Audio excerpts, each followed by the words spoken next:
Welcome back, tribe. So it's been a minute since I've done one of these.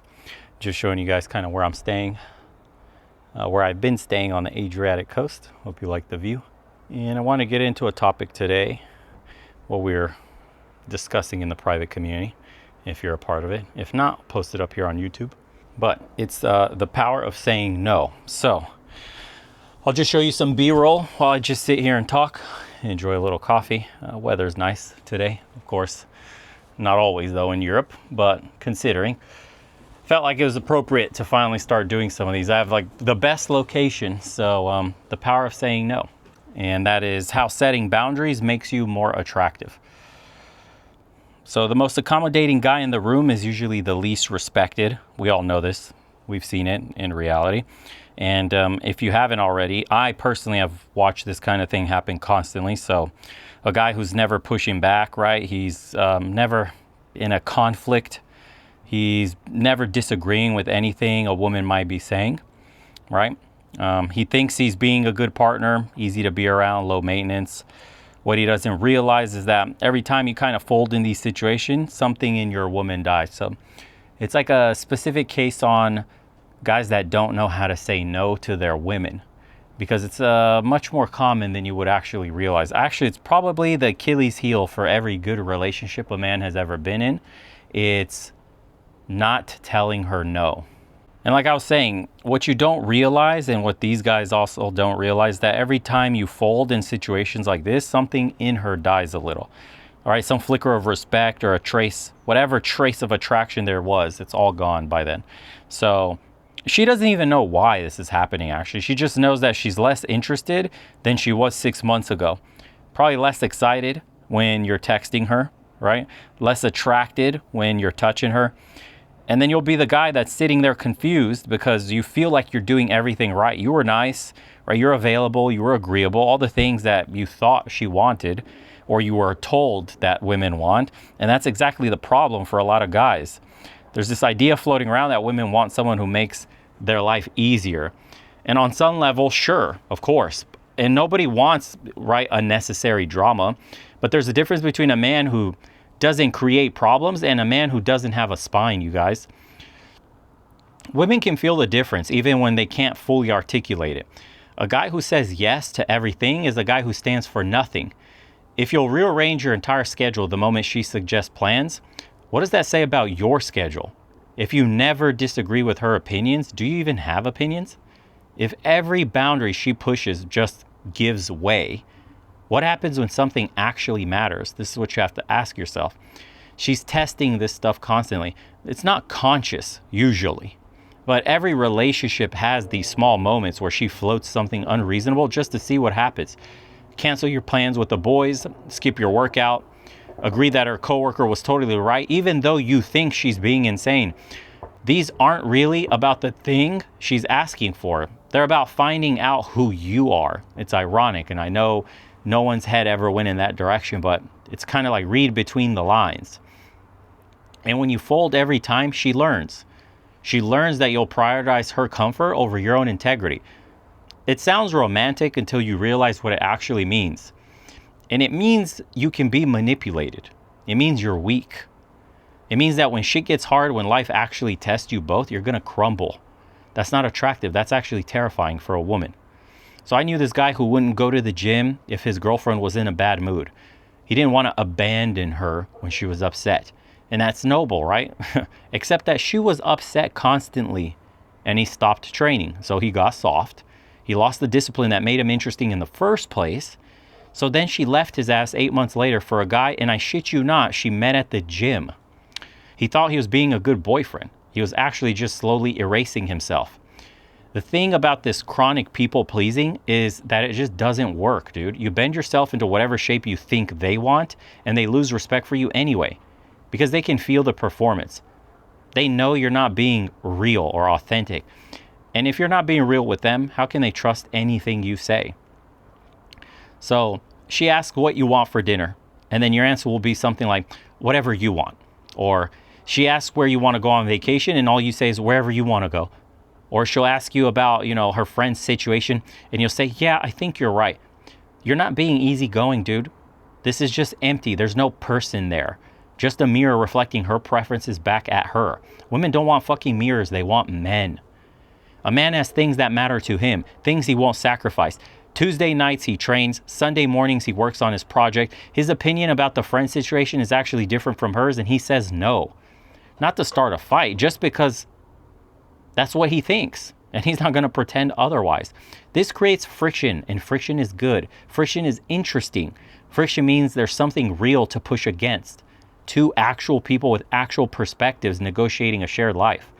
That's a relationship. The frictionless version where you just absorb into each other isn't even intimacy, it's just codependence. Okay, and here's the part that fucks with most guys' heads. She'll often be annoyed when you say no in the moment, but she wanted you to say yes. She might pout, might give you a fucking attitude, might test even harder to see if you'll break. But her annoyance in the moment is not the same as her losing her attraction. Usually it's the opposite. The annoyance is surface level. Underneath, something clicks into place. Okay, he has limits, essentially, is what her brain registers. He's not going to do whatever I want. He's actually a person. He's actually a man. That recognition right there, that's what builds respect. And respect is the foundation of lasting attraction. You can generate short-term excitement, sure, by just being agreeable and available, but it burns out fast because there's nothing underneath it. There's no substance, there's no edge, there's nothing to hold on to there. The guys who get this wrong in the other direction are the ones who read some red pill content and they start saying no to everything just so they can prove to themselves that they can. That's equally pathetic. You're not demonstrating strength, you're just demonstrating insecurity at that point. Real boundaries don't need to be performed, they just exist. You're not making a point, you're just living according to your actual priorities. There's a quiet confidence that comes from this kind of shit. When you know what matters to you and you protect it, you stop needing validation from other people. You stop scanning for approval from her. And you don't adjust your personality to match whoever you're talking to. You just are who you are. And that solidity is magnetic in a way that agreeableness never will be. Most guys will never experience this because they've been trained since childhood to keep the peace. Don't make waves, don't upset anyone, be nice. And nice becomes your whole fucking personality and your entire strategy in dating. And these types of guys will genuinely believe that if they're just accommodating enough, people will love them for it. People don't love you for being accommodating. They use you for it, man. Then they go find someone else more interesting. Now, how many guys has that happened to? Does that sound like it's one of your experiences? Because I know we've all been there. You try to do the right thing, quotation marks, the right thing being agreeableness, what she wants to do, always making it easier for her, never really having an opinion that pushes back against hers because I'm afraid to get her upset. Because if I get her upset, we might not have sex. She might give me a cold shoulder. She might make a headache for the day for me. And in you doing that causes her to pull back subconsciously, which causes you to wonder how it could all be going wrong if I'm giving her everything she wants. You understand? And this is where men fail. You are supposed to be at the top of the pyramid of this. At the top of the pyramid means happiness, security, all of that stuff that makes a relationship strong. It trickles down from you. If you're not happy, her mood is ruined. If you're not secure, she can't be secure. It all starts from you. So if you are by default placating to her, how does anything start from you anymore? Do you understand? This is part of the thing that a lot of men get tricked into when they get into relationships and they don't understand. It's not exactly what society told you. It's almost the opposite. We live in an inverse world where women often say things but do the opposite. If you ask a woman what kind of man she wants, but then watch who she actually dates, it's two separate things. A lot of women will say they want a nice guy, a man that treats them right, that never says no. Yet they're dating the exact opposite. The men they actually sleep with and give their attention to are the guys that never tell them yes, that never do what they say, that are always selfish in a sense, that always prioritize themselves. And when a man sees that happening, his brain kind of short circuits and he doesn't understand. But you said, but you told me, but she just, because they don't communicate the way we do. Men are very logical, straightforward, tell me the way it is. Women communicate between the lines, full of emotion and asterisks, When she says things like, you never do anything for me, there's an asterisk there. It's not literal. There is a list of things you've done for your woman, but she's saying you never do anything for me in this moment, right now, right? You have to add these asterisks, in this moment or right now. And that's how you begin to glean a bit of, understanding in female nature. She doesn't hold anything against you, really. What she's really saying is that in this moment, my emotions make me feel this, but that's not who you are to me. But men don't understand that. So a lot of arguments will start from things like that, like when you tell her no, and then she might start to make a fuss about things, and then you escalate and go, but we just went here yesterday, and we just did that. And it's like, you missed the forest between the trees. What she's saying is what she feels in the moment, and has nothing to do with everything that you've done for her.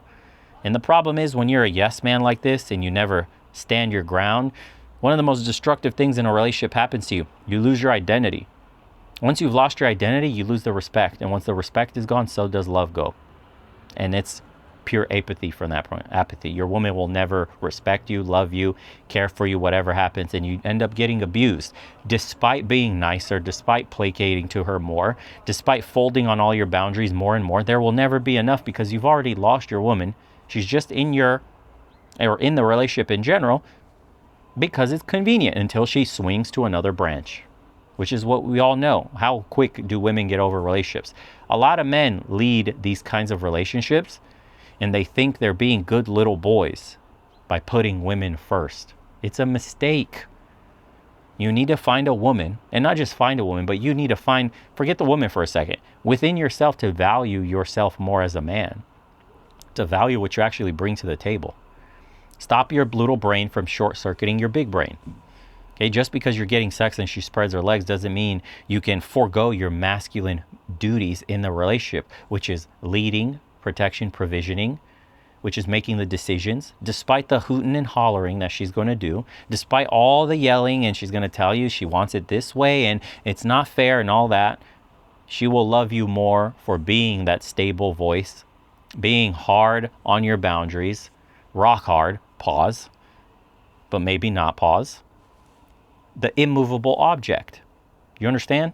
That guy is far more attractive and gets far more respect than that mushy, spineless dude that keeps saying yes. Hopefully, some guys can see themselves in some of the things I've said here and not, repeat the mistakes over and over again. And for the other guys that are, already divorced or not in a relationship currently, or have very little experience with women and actually would like to avoid these pitfalls, understand that ironically putting yourself first in a relationship as a man gives you a better relationship outcome, despite what feminized Western society tells you. Anyways, I think I've been rambling on too long. And I could go on and on about topics like this. Let me know what you think about these episodes. We're going to be covering this in a private community with the guys. It's going to be the topics of discussion. And if you'd like to join us, links are always in the description below. Shout outs to everybody that's doing the faceless YouTube stuff. It's amazing to see some of you DM me and email me some of the success you're already having for those early adopters. The big wave of guys that just joined, shout outs to them. They've been making some incredible videos. Some of them are just they're very good. I am genuinely surprised. Yeah, shocked. So shout outs to you guys. Appreciate everybody that's been getting apparel.